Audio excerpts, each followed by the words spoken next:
معلش الحلقه دي هتلاقيني داخل سخن شويه، ولا في انترو ولا في حاجه. من الاخر انا فتحت الكاميرا وقاعد بفضفض وبنتكلم انا وانت سوا، عشان انا مش قادر، انا تعبت من اللي حاصل ده، فاعذرني يعني.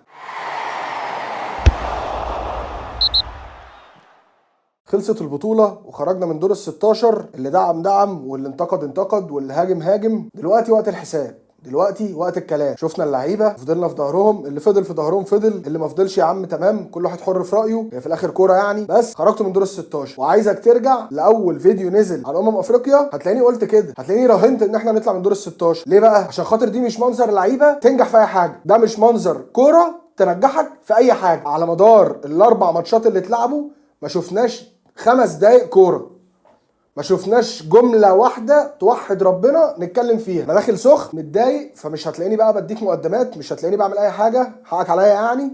بس انا داخل افضفض معاك، فاعذرني كده ونمشي الدنيا مع بعض. انت دلوقتي ربنا سترها معاك وربنا كرمك وطلعت يا عم من دور المجموعات بمعجزه محدش كان متوقعها. ربنا كرمنا يعني والدنيا مشيت. نقوم نعمل ايه احنا؟ نسترجل بقى ونموت نفسنا ونلعب وبتاع؟ لا، شفت النهارده كميه ما اتشافتش قبل كده، حاجه تقرف، حاجه تقرف. شفنا طول حياتنا اجيال بتلعب كوره في مصر، حاجه نظيفه، حاجه تفتح عينك. ايه اللي احنا شفناه النهارده ده؟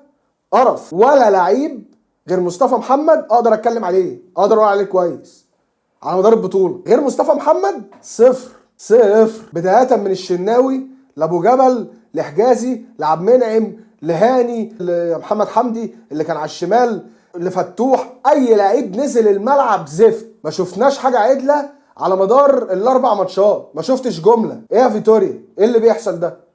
هو ايه ده؟ هي دي كرة؟ هو ده اللي كنا بنشوفه قبل البطولة؟ ولا انت في الوديات الدنيا ماشية والدنيا سالكة، وبتيجي بقى وقت البطولات وقت الجد بره عني؟ ما احنا برضو لازم نفهم، عشان ان احنا نقعد 4 ماتشات كده ده عيب، ده عيب قوي في حق مصر، عيب قوي قوي قوي في حق مصر. كان عندك في 2017 كوبر اللي قعدنا اتنكنا عليه وكنا قرفانين منه، كان باين ليه كوره عنك. على الاقل كنا عارفين شكل المنتخب عامل ازاي، كنا عارفين ان احنا هننزل نكالح وندافع، ويا باشا ال 90 دقيقه ولا ال 120 دقيقه احنا مش هنطلع بره منطقه جزائنا، وربنا يكرم كده وننتج كوره في اي دقيقه وخلاص. وكنا عارفين ان هي ماشيه على كده. جه بعدك كيروش، الله يمسيه بالخير وربنا ينتقم من اللي مشاه. كيروش ده احسن حد مسك المنتخب من 10 سنين مثلا ولا اكتر. راجل جه بلعيبه مش اللعيبه اللي موجوده دلوقتي، وجه عمل منهم لعيبه. راجل جه اكتشف لك واحد زي محمد عبد المنعم. راجل جه خلى ابو جبل ينزل يموت نفسه. ايه اللي ابو جبل بيعمله النهارده ده؟ ولا ضربه جزاء يترمي عليها ولا واحده.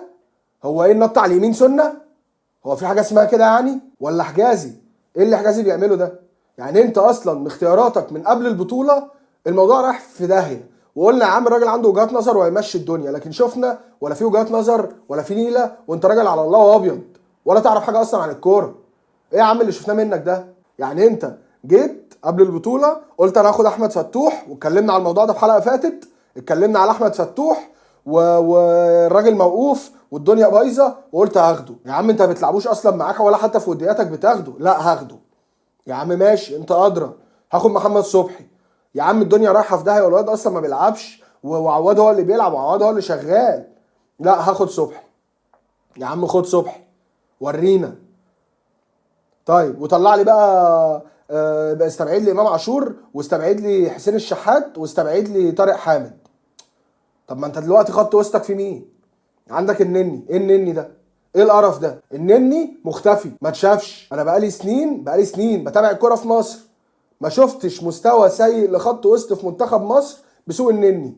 يا راجل ده في لعيبه ما سمعناش عنها مش بالمستوى السيء ده. الراجل بيستخبى ما بين اللعيبه النهارده طول الماتش. هو ايه ده؟ هو ده اللعيب اللي بيلعب في ارسنال النجم؟ ايه يا عم ده؟ والنني اصلا ما بيلعبش في ارسنال، واخده ليه؟ في حين ان انت كان عندك لعيبه تانية تاخدها اولى. رحت مسكت في محمود حماده ومش عارف ايه محمود حماده عمل ايه النهارده؟ شفت بيتكعبل ازاي في الكوره؟ واحمد فتوح ومحمد حمدي. مصر بحالها ما فيهاش باك ليفت يوحد ربنا. يا عم هي ظروف اتفرضت عليك، غير من تشكيلك والعب بالوضع الحالي. لكن اللعيبه اللي عندك مش نافعاك وانت مش نافع، ما شفناش منك حاجه. كيروش لما اتصاب منه اكرم توفيق ومحمد هاني عمل ايه؟ طيب تعالى امام عاشور هتلعب، ولعب يمين وادى يمين. انت بقى بتعمل ايه؟ اللعيبه اللي عندك مش نافعه النهارده، ولا لعيب كويس في الملعب الا مصطفى محمد، ما اقدرش اتكلم عليه يعني. اي نعم ضيع ضربه جزاء في الاخر وبتاع، بس يا عم تمام، الراجل عمل اللي عليه والزياده وكان خلاص بيموت فعلا. لكن بقيه اللعيبه قرف. احمد حجازي ليه اصلا احمد حجازي؟ احمد حجازي من قبل البطوله وهو مصاب وهو تعبان وطالع عينه اصلا، وشفناه في ماتش الاهلي كان كوارث، قام رايح ماسك فيه وهيلعب. طب ليه؟ ما انت عندك ياسر ابراهيم مفير وشغال والدنيا كويسه اصلا. ليه العند؟ ليه بنمسك دماغنا ومفيش غير كده؟ ما هو ده هيودينا في داهيه، ما هو ده ودانا ان احنا اصلا صاعدين من دور المجموعات بفضيحه وبكارثه، وفي دور ال 16 ولا حاجه، صفر. كان عندك كيروش، الله يمسيه بالخير، الله يمسيه بالخير، اقسم بالله الراجل ده احنا ما شفناش كوره كده. الراجل ده كان عايز يطور الكوره في مصر، بس انت طبعا عندك اتحاد سبوبه اللي مش هيكيشني كده ويمشي الدنيا وما ياخدش فلوس وبتاع، هيبقى هو ده التمام. راجل متعلم تحت ايد اليكس فيرجسون، المدرب الاعظم في التاريخ او من اعظم مدربين التاريخ، بتاخده وتمشيه كده عشان خاطر فصلوا بين صعود كاس العالم ضربه جزاء. ما المدرب مش هينزل يشوط ضربات الجزاء كمان، ما مش بايده يعني. هتقول لي طب ما انت بتلوم دلوقتي فيتوريا اهو عشان ضربات جزاء برضو. لا يا معلم، ما بلومش فيتوريا عشان ضربات جزاء، انا بلوم فيتوريا عشان خاطر بقالنا طول البطوله ما شفناش هجمه، ما شفناش جمله.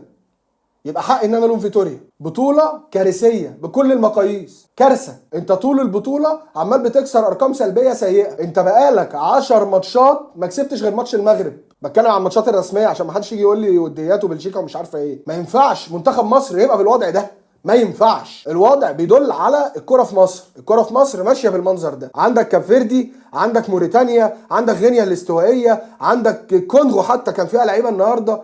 المنتخبات كلها بتكبر، انت فين؟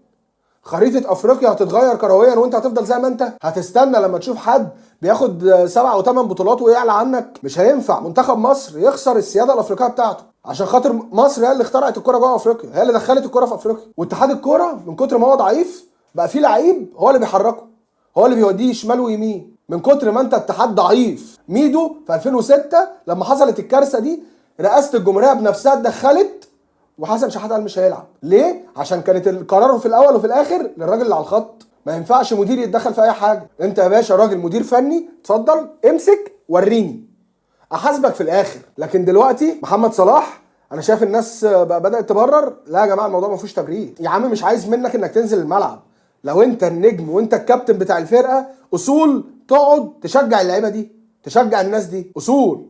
ده لو انت فعلا الكابتن والخناقه اللي حصلت واحمد فتحي يقول لك انا عايز الشاره وانت تقول لا انا النجم وانا الستار وبتاع، ها عملت بيها ايه الشاره؟ ما وريتنيش لحظه كابتنه. الموضوع بالنسبه لي مع محمد صلاح ده بقى يا عم انت نجم واسطوره لنفسك، انا ما اتمناش اشوفك تاني في منتخب مصر. انا قرفت من ان انا بشوفك جوه المنتخب، مش عايز اشوفك تاني في اي حاجه تخص البلد دي. ولا يا عم عايز منك قرارات بره الملعب، ولا عايز منك قرارات جوه الملعب، ولا عايز منك انديه، ولا عايز منك حاجه اصلا. عايز منك العب كره لنفسك وسيبنا لنفسنا. لكن تطلع قبل الماتش حاولوا اكتر واستفزوني تاني ومش عارف ايه. يا عم انت بتوتر لعيبتك واخواتك ليه؟ احنا في كارثه، فيا اما نفوق يا اما فركش. طلعت افضفض معاكم شويه. الحلقه دي بتتصور يوم الماتش فكنت مش قادر يعني، كنت خلاص، فطلعت اتكلم شويه كده. وما تزعلش مني لو سمعت حاجه ضايقتك، ما تزعلش مني لو كنت بزعق وصوتي عالي وبتاع. انت شايف الوضع يعمل ازاي ويخلي اي انسان عامل ازاي. فمهما الدنيا ضايقتك ومهما كانت الظروف النفسيه مش ظابطه معاك، فكك، انت اهم من اي حاجه. انت الدنيا كده كده تفضل رايحه جايه، وربنا قال لنا كده، قال لنا يعني ان الدنيا دي دار شقاء وكده كده هنتعب فيها، فتشيلش نفسك فوق طاقتها. عادي يا عم، اغلط وتعلم واغلط وتعلم واغلط وتعلم، ولو متضايق يعني هاتها فيا، حقك عليا انا، بس كده. ورد عليك يا وحش.